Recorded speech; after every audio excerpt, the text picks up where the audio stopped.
মিয়ানমারের শক্তিশালী ভূমিকম্পে মৃতের সংখ্যা হাজার ছাড়িয়েছে। আহত হয়েছে আরও 2,376 জন। দেশটির জান্তা সরকার বরাত বিভিন্ন আন্তর্জাতিক গণমাধ্যমে হতাহতের এই তথ্য জানানো হয়েছে। অন্যদিকে পার্শ্ববর্তী দেশ থাইল্যান্ড নিহত হয়েছে অন্তত 10 জন। মিয়ানমারে ত্রাণ তৎপরতার সহায়তা দিতে দুটি বিমানে উদ্ধারকারী পাঠিয়েছে রাশিয়া ও চীন। মিয়ানমারের পাশে দাঁড়াচ্ছে যুক্তরাষ্ট্র।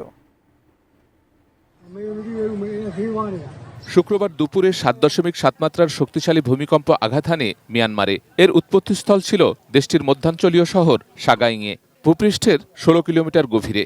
রাজধানী নেপিদো সহ 6টি শহর এবং অঞ্চলে জরুরি অবস্থা ঘোষণা করেছে দেশটির ক্ষমতাসীন জান্তা সরকার। মিয়ানমারে ভূমিকম্পের পর হালনাগাদ অবস্থা সম্পর্কে খুব বেশি তথ্য পাওয়া যায়নি। তবে ভূমিকম্পের প্রভাবে পার্শ্ববর্তী দেশ থাইল্যান্ডে ব্যাপক ক্ষয়ক্ষতি হয়েছে।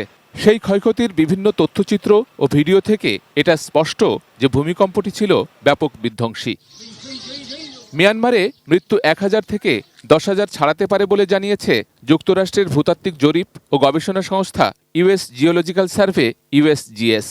সংস্থাটির ওয়েবসাইটে দেয়া বিবৃতিতে বলা হয়, মিয়ানমারে যে মাত্রার ভূমিকম্প হয়েছে তাতে তাদের ধারণা দেশটির বিস্তৃত অংশ জুড়ে ব্যাপক ক্ষয়ক্ষতি হয়েছে এবং 1000-এরও বেশি মানুষের মৃত্যু হয়েছে। জীবনের সব আয়োজন এখানে একসাথে।